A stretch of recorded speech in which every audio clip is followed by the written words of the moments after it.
bendición, amados hermanos, poder estar aquí en este servicio y poder hacer lo que el Señor nos está permitiendo hacer en este lugar. Toda la gloria es para el Señor, toda la alabanza es para Él. Y vamos a entrar a la palabra. Pero antes de entrar a la palabra, voy a invitarles a que podamos orar un momento. Padre, gracias te damos en esta hora, Señor, nos acercamos a ti. Señor, conscientes de que como oró mi hermano David, en ese momento vamos a estar expuestos a la palabra. Señor, acabamos de cantar, déjanos ver. Cantamos al Espíritu Santo, que es el inspirador de la palabra, que ilumina la palabra, que aplica la palabra en la vida del creyente. Estamos pidiendo ahora que nos acabamos de cantar, que nos deje ver a nuestro Rey, reinando en majestad, en gloria. Abre nuestros oídos espirituales, que nuestros corazones puedan estar conectados a esta hora a tu palabra, y que tu palabra, Señor, pueda alentar, animar al que posiblemente llegó aquí en una condición que necesita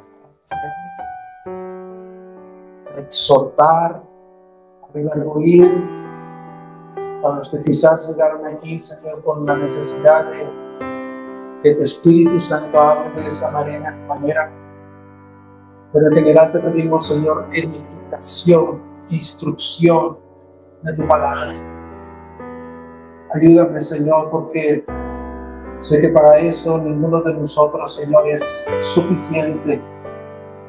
Tu palabra dice que somos vasijas de barro para que el poder de la extraordinaria grandeza no sea sobre nosotros, sino sobre Cristo. Glorifícate, Padre, glorifícate, Hijo, glorifícate, Espíritu Santo. En nombre de Cristo Jesús oramos. Amén. Bien, hermanos, vámonos rápidamente. Tenemos entendido que tenemos bautizos en agua en un momento. Vámonos directamente a la palabra de Dios. Abre tu Biblia, enciende tu Biblia, como la traigas, en el capítulo 8 de Romanos. Romanos 8. Romanos capítulo 8. Voy a poner aquí mi cronómetro porque no quiero pasarme más tiempo de lo que debe de ser.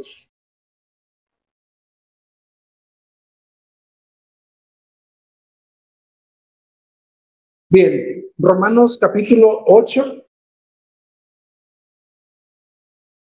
de los versículos 5 al 11. La semana pasada, hermanos, estuvimos escuchando un sermón que yo creo que fue uno de los sermones en el cual nosotros pudimos escuchar una de las declaraciones más gloriosas, más maravillosas que el Evangelio puede plasmar en la Biblia. Inclusive, yo creo que todavía siento la dulzura en mis oídos de escuchar esta proclamación en el capítulo 8, porque es uno de los beneficios más gloriosos, más maravillosos de aquellos que han sido justificados solo por la fe sola, por la gracia o por la superabundante gracia de Dios. En el capítulo 8, el versículo 1, la Biblia dice que para los que están unidos a Cristo ya no hay ninguna condenación. Para los que están en Cristo ya no existe ninguna condenación. ¿Por qué?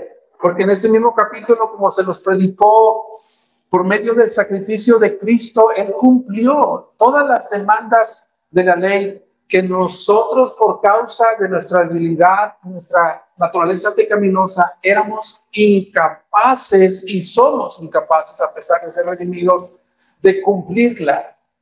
Por esa razón, Dios fue quien condenó al pecado en la carne para que la justicia de Jesucristo se cumpliera en nosotros, para que se cumpliera el requisito de la ley en nosotros.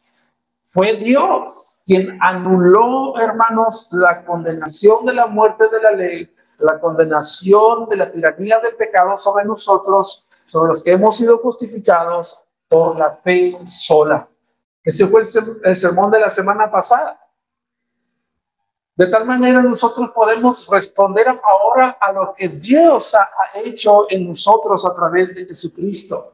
¿Cómo podemos responder? La semana pasada se nos dijo que ahora podemos vivir ahora bajo otra era, bajo otra ley, la era o la era de la ley del Espíritu de Cristo. ¿Con qué propósito? Esta ley del Espíritu de Cristo nos otorga la capacidad que no teníamos, la capacidad o la habilidad de ser capaces de vivir una vida de victoria sobre el pecado por medio del poder del Espíritu Santo, porque él dice en el versículo 4 del capítulo 8, Pablo dice, porque ya no andamos conforme a la carne, sino conforme al Espíritu. Y en este capítulo, prácticamente en este capítulo, Pablo se está enfocando, amados hermanos, en la obra o en el rol y la obra esencial del Espíritu Santo para producir la santificación del creyente.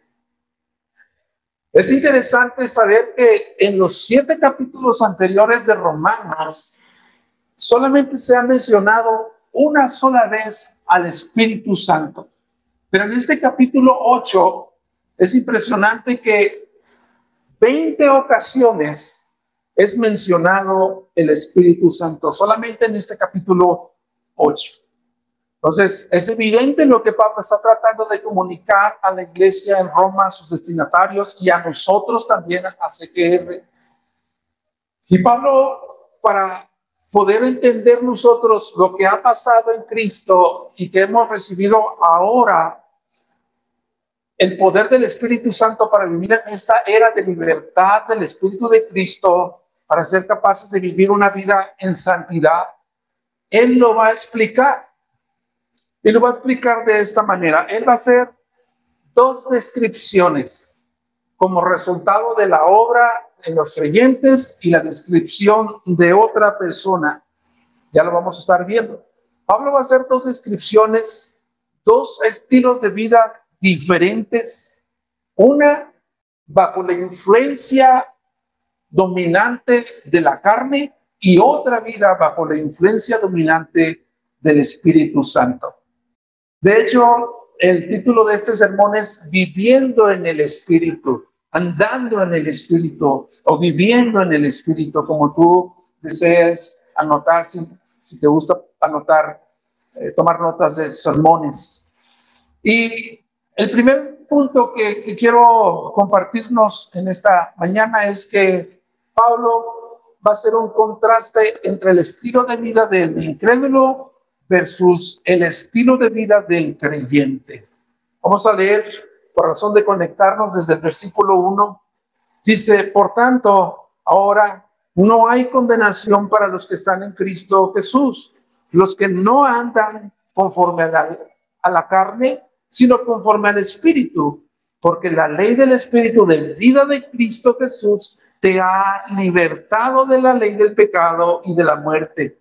Porque lo que la ley no pudo hacer, ya que era débil por causa de nuestra carne, Dios lo hizo enviando a su Hijo en semejanza de carne de pecado, y como ofrenda por el pecado, condenó al pecado en la carne para que el requisito de la ley se cumpliera en nosotros, que no andamos conforme a la carne, sino conforme al Espíritu. Ahora, ese es el texto que nos compete el día de hoy. Porque los que viven conforme a la carne ponen la mente en las cosas de la carne, pero los que viven conforme al Espíritu en las cosas del Espíritu, porque la mente puesta en la carne es muerte, pero la mente puesta en el Espíritu es vida y paz. La mente puesta en la carne es enemiga de Dios, porque no se sujeta a la ley de Dios, pues ni siquiera puede hacerlo, y los que están en la carne no pueden agradar a Dios. En estos versículos, en este texto del 5 al 8, Pablo lo que está haciendo es un contraste muy evidente. Pablo comienza con la descripción de estos dos tipos o dos grupos de personas que revelan su estado natural, que revelan su condición, sus inclinaciones, sus intereses, y que de acuerdo a esa condición en la que están, viven diferentes estilos de vida que a la misma vez son incompatibles. Vamos a suponer, hermanos, vamos a suponer que hay un dron sobrevolando sobre estos dos tipos de personas, filmando, grabando todo lo que hacen, todo lo que dicen, cómo interactúan con otros, en qué ocupan su tiempo, su dinero. Prácticamente, si podemos suponer que eso es lo que está sucediendo aquí con esta descripción. Y Pablo empieza diciendo, los que viven conforme a la carne, ponen la mente en las cosas de la carne. Me gusta como dice en la otra versión, la Reina Valera 60, esta versión dice, los que son de la carne. Eso habla de una condición. Esto habla de una condición que hay en esta persona. Los que son de la carne. Pero esta NVLA dice, los que viven conforme a la carne. Gracias.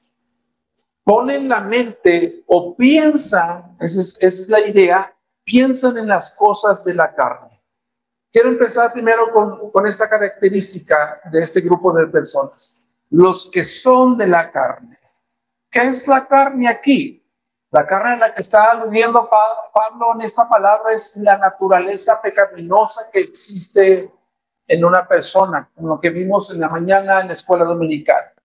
Pablo está haciendo alusión de los que son de la carne, viven conforme a la carne, viven conforme a su naturaleza pecaminosa y ponen su mente y piensan en las cosas de la carne. Es decir, la descripción de esta persona es que se dedica a pensar en las cosas de la carne, es decir, sus afectos están fijos en las cosas que gratifican su naturaleza pecaminosa. Está ocupado en satisfacer los deseos de la carne, en los placeres que ofrece este mundo caído. Cualesquiera que estos sean, tú ponle título, éxito, popularidad, prestigio, dinero, sensualidad, etcétera, y etcétera. Ahora la pregunta es aquí, ¿a quién está describiendo Pablo aquí? Yo creo que ya tienes la idea a quién Pablo está describiendo. Pablo está describiendo a los incrédulos.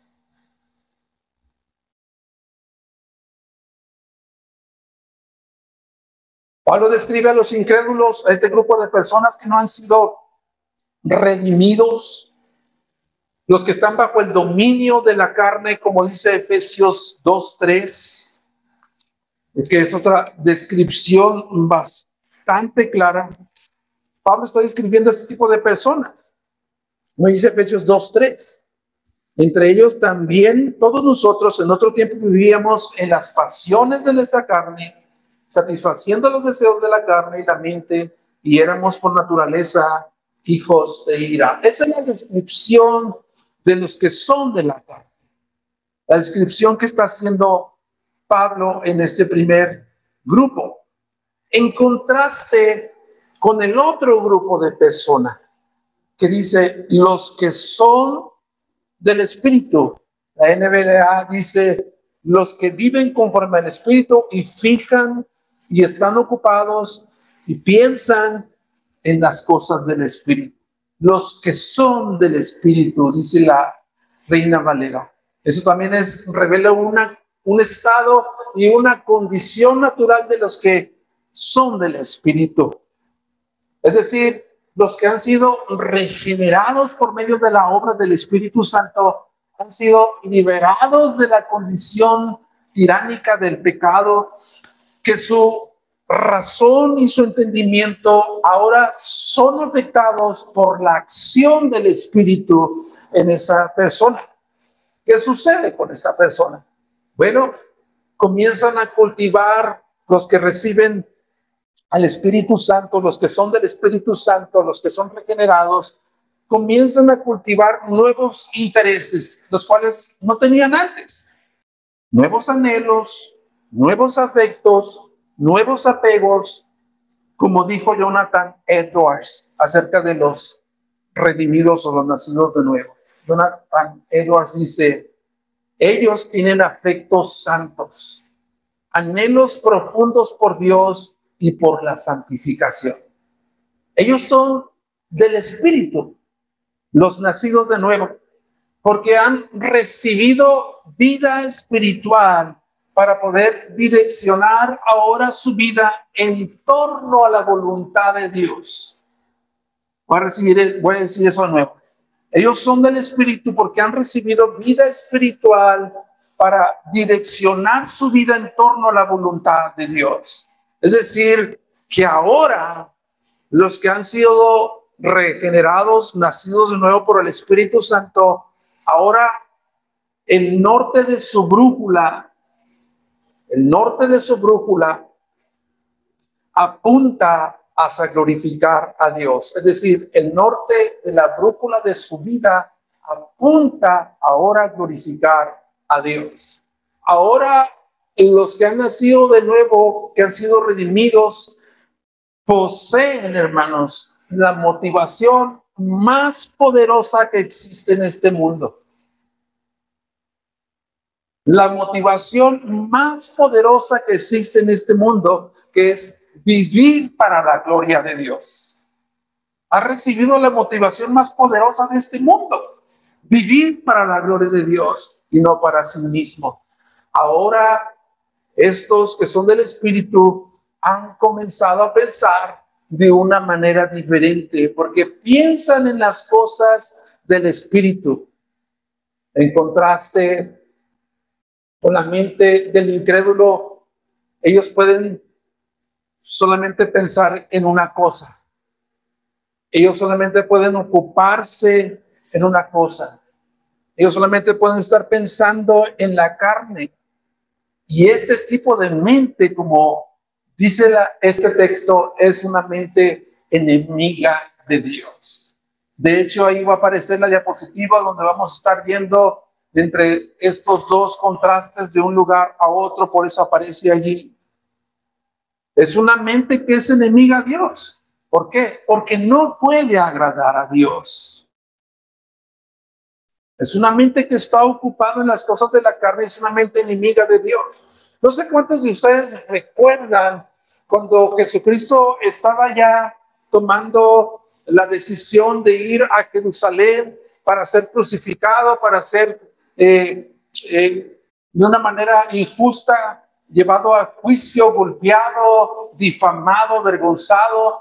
Cuando él estaba decidido a ir a Jerusalén, ¿recuerdas cuando Pedro le dijo: Señor, que no te acontezca eso? ¿Recuerdas?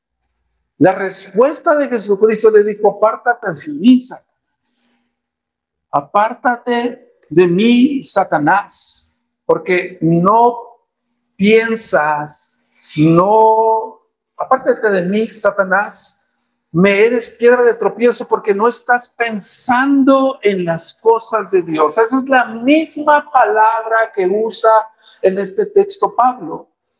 Su mente está pensando en las cosas de la carne. Esa es la misma palabra que usa Jesucristo cuando reprende a Pedro.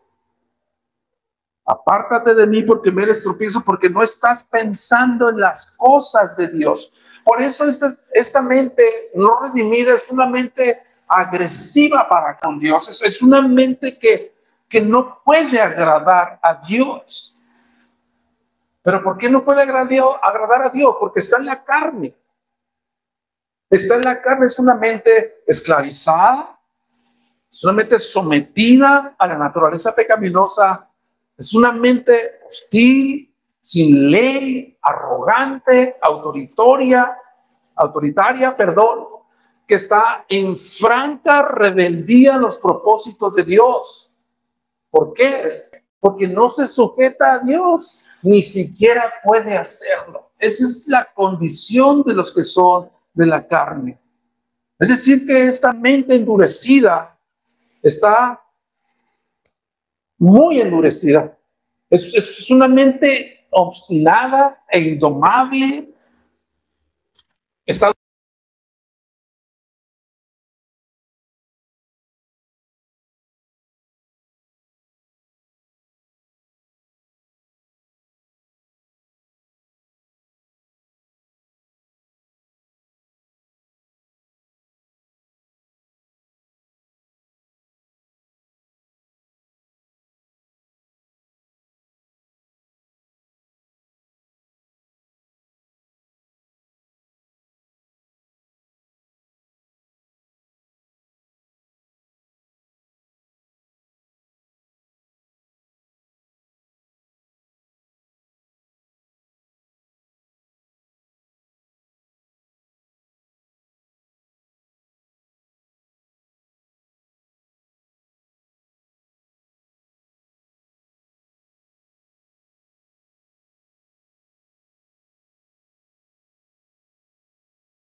Ahora que yo tengo escudriñarlas para venir y compartirlas aquí, para venir y enseñarlas, publicarlas en este lugar. Yo necesito tener el cuidado de que la información de la palabra simplemente se quede allí como información de la palabra. Necesitamos que la información de la palabra se convierta en nuestro corazón en convicción de la palabra. ¿Para qué? Para que podamos vivir a la luz de lo que somos ahora, con nuestra unión en Cristo, y poder experimentar esta gloriosa vida en libertad sobre el pecado que fuimos llamados. No sé cuántos de ustedes recuerdan que estuvimos en una serie que se llamó Viviendo en el Poder del Espíritu, ¿lo recuerdan? No hace mucho, antes de Romanos. Estuvimos en una serie que se llamó Viviendo en el Poder del Espíritu, y estuvimos viendo este libro del texto de Miguel Núñez. Él dice, hablando acerca de la carne, lo cito: la carne no puede ser regenerada.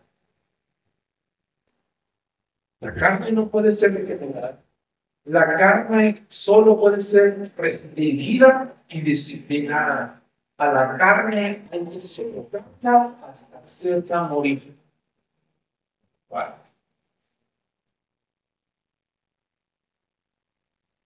Y yo estoy seguro, hermanos, que al escuchar estas palabras y vemos quizás nuestra condición, amados, aunque en ocasiones sigamos siendo susceptibles a la carne no redimida que está en nosotros, a la naturaleza pecaminosa, a pesar de eso, sin embargo, ustedes están en el Espíritu Santo. Ustedes son del Espíritu Santo. Y lo opuesto a esa realidad, es lo que dice Pablo. Que si una persona no tiene al Espíritu Santo o al Espíritu de Cristo, el tal no es de certeza.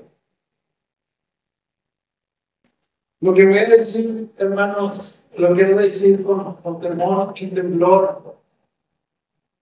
Lo quiero decir de manera de que en estos años que el Señor nos ha permitido servir a su iglesia, Dios ha abierto nuestros ojos para ver muchas situaciones en personas que llegan a la iglesia, y no quiero venir la susceptibilidad de absolutamente nadie de los que estamos aquí. Pero Pablo está haciendo una afirmación absoluta que es necesaria comentar. Si una persona no tiene al Espíritu de Cristo, el tal no es de un cristiano de profesión. Un cristiano de profesión que no da evidencia de la presencia y del fruto del Espíritu Santo, no muestra interés y no tiene sensibilidad por las cosas de Dios, sin desarrollar afectos santos, sin tener una batalla con la carne, tener las cosas de la carne. Su mente está ocupada en las cosas de la carne, que manifiesta evidencias de estar controlado por las pasiones pecaminosas y practica habitualmente el pecado. Esa persona continúa en la carne, no ha nacido de nuevo, y su conversión no significa nada. Esto es serio. ¿De dónde sacó eso, hermano? Claro. Primero de Juan 3, 6, 8 dice que todo el que peca y lo ha visto, lo ha conocido. Y uno que es nacido de Dios, también que ha sido regenerado y ha nacido de nuevo, practica el pecado. No pertenece a Cristo, ni es de Cristo. Alguien usó una ilustración que nos ayuda a entender lo que está diciendo Pablo aquí. Si tú pones a una paloma y a un buitre, pones al piste, carroña, llamas a la paloma y al buitre a alimentarse. Cada uno de estos dos animalitos va a comer el alimento de acuerdo a su estado natural, a su condición natural. El buitre no va a poder comer la piste, ni la paloma va a poder comer la carne. Van a comer de acuerdo a lo que son. Es lo que está diciendo Pablo. Y si alguien no tiene el Espíritu de Cristo, aunque parezca con su confesión religiosa, no es de él, sino del Espíritu Santo. Y hay un versículo en Judas, 1:18 y 19, que es un versículo muy crudo, pero es palabra de Dios, está en la Biblia, es inspirado. Dice Judas 1:18 y 19, en los últimos tiempos habrá burladores que irán tras sus propias pasiones impías. Estos son los que causan divisiones, son individuos mundanos que no tienen al Espíritu. Hermanos, esto es desde hace 2000 años. Desde hace 2000 años, el Espíritu Santo le reveló a Pablo que en las iglesias hay gente religiosa perdida dentro de las iglesias. En ese versículo, no tengan el Espíritu, son homosexuales, los que no tienen el Espíritu Santo. Y terminando, lo que Pablo va a decir a continuación en el texto 8:11, hermano, eso sí está sorprendente para los creyentes, para los que han vencido de nuevo. Lo que va a decir Pablo a continuación en este verso 8:11 dice: pero si el Espíritu de aquel que resucitó a Jesús entre los muertos, ¿quién fue el que resucitó a Jesús entre los muertos? Dios. Si el Espíritu de aquel, con A mayúscula, de Dios, si el Espíritu de aquel que resucitó a Jesús entre los muertos habita en ustedes, el mismo que resucitó a Cristo Jesús entre los muertos, también dará vida a sus cuerpos mortales por medio de su Espíritu que habita en ustedes. Sí. Si las promesas que has escuchado en este texto aún no te han sorprendido, hermano, esto es lo que debe de terminar de sorprendernos. Si el Espíritu de aquel de Dios que resucitó a Cristo Jesús, Dios Padre, Dios Hijo Jesús, dentro de los muertos habita en ustedes, por medio de su Espíritu, dice el primer versículo, es la tercera persona de la vida. Si pusiste atención, la misma Trinidad, Dios Padre, Hijo, Espíritu Santo, están obrando, amados, en perfecta armonía para aplicar el poder vivificador del Espíritu que resucitó a Cristo de los muertos. Ese mismo poder se extendió y se activó en el momento de tu conversión. ¿Recuerdan cuando ya estaba inminente la partida de Jesucristo? Jesús les dice a los discípulos: no lo pueden dejar huérfanos, vendré a ustedes. Y él no está hablando de la segunda venida. Él está hablando acerca de que iba a venir en la presencia enamorada del Espíritu Santo. Dice después en el versículo del capítulo 14, versículo 23, dice: aquel que guarda mi palabra, mi Padre le amará. Y mi Padre y yo tendremos a ser morada en él. ¡Wow!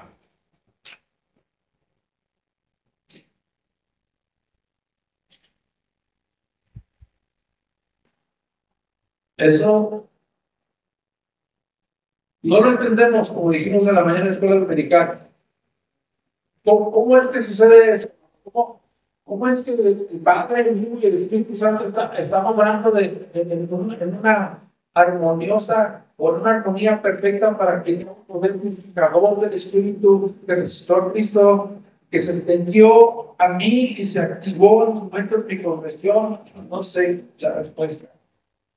Pero el que no sepa la respuesta que nos dijimos de la mañana no significa que no está ocurriendo. Está ocurriendo. Está en operación. Está obrando. Tenemos la promesa. Este texto termina con una promesa. Que así como Dios resucitó a Cristo de los muertos, también nos resucitará nuestros cuerpos mortales por medio del Espíritu Santo que habita en nosotros. ¿Te das cuenta que no solamente el poder vivificador del Espíritu Santo para resucitar a los muertos es algo que puedes gozar ya, aquí y ahora en tu vida espiritual para vencer la tiranía del pecado y andar en santidad? También un día, cuando nosotros seamos redimidos, nuestros cuerpos mortales van a ser resucitados y todo residuo del pecado en la carne será totalmente destruida. Nuestra redención final en el regreso de Cristo. ¡Wow! Ese momento será espectacular. Eso será glorioso. Hermanos, seremos perfectos en santidad, pureza, justicia, rectitud. ¿Te puedes imaginar glorificar a Dios por toda la eternidad en este estado en el que no hay pecado en nosotros y glorificar y alabar a Dios en un estado de perfecta santidad? ¿Te lo imaginas? Eso será grandioso. Por eso este pasaje es uno de los pasajes más esperanzadores.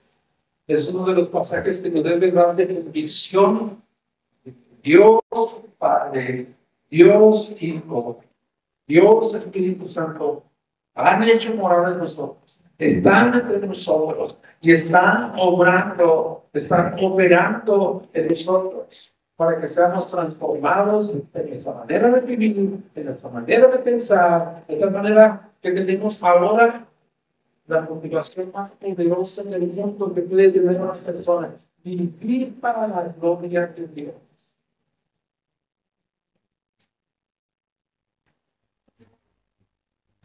Tres cositas.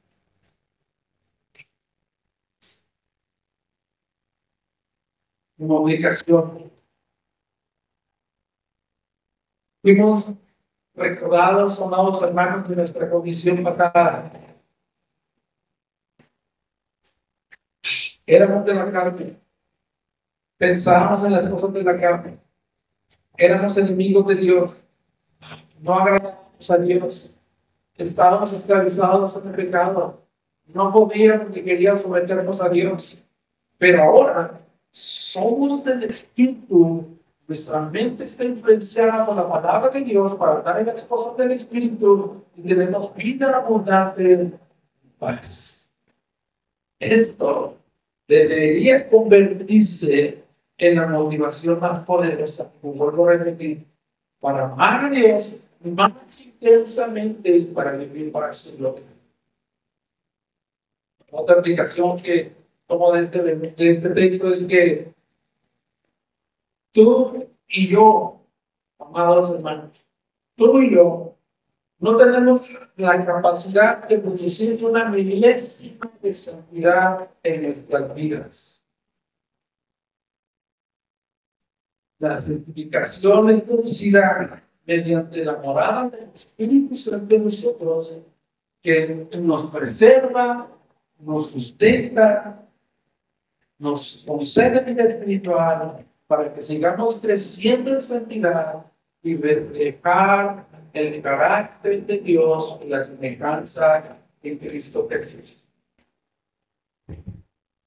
Para los amigos que pueden estar aquí sin Cristo, la Biblia solamente habla de dos tipos de personas. Ya lo escuchamos. Hay solamente dos tipos de personas en el mundo. Uno es, o eres de la carne, o eres de las personas que están en la carne, esclavizado, con una mente que empieza a satisfacer solamente los deseos de la carne, las pasiones pecaminosas, y el destino final de ese estilo de vida es muerte.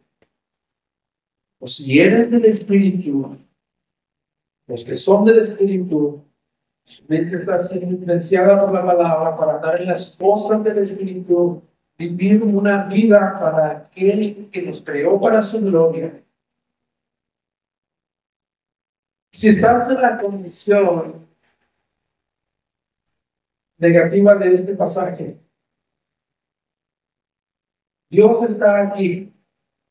David en su oración dijo, no habla, Dios te está hablando. Si estás aquí sin Cristo, Dios te llama a venir a Él.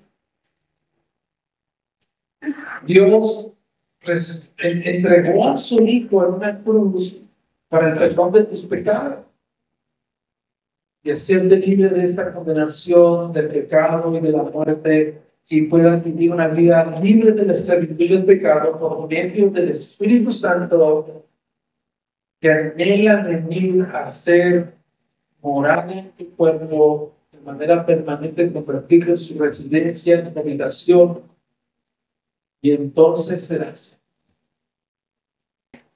Me permites que se pongan de pie, amados, que vayan a ser nuestros hermanos que nos van a dirigir este último canto.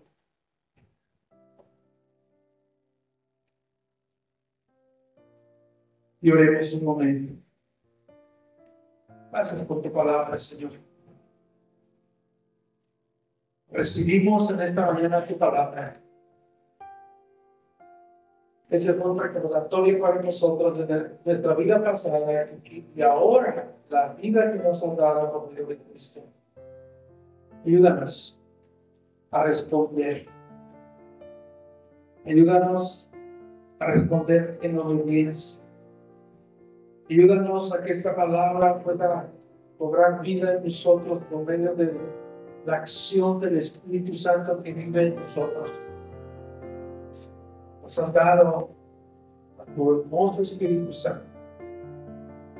No solamente el Espíritu Santo, sino que el Padre, el Hijo y el Espíritu Santo nos pueden dar la seguridad plena de que nuestra salvación está segura, que el camino a la gloria está segura, pero también nuestro crecimiento como hijos de santidad está garantizado para reflejar el que nos tomó, o reflejar las virtudes de aquel que nos llamó. Haz su obra entre nosotros, en el nombre de Jesús. Amén.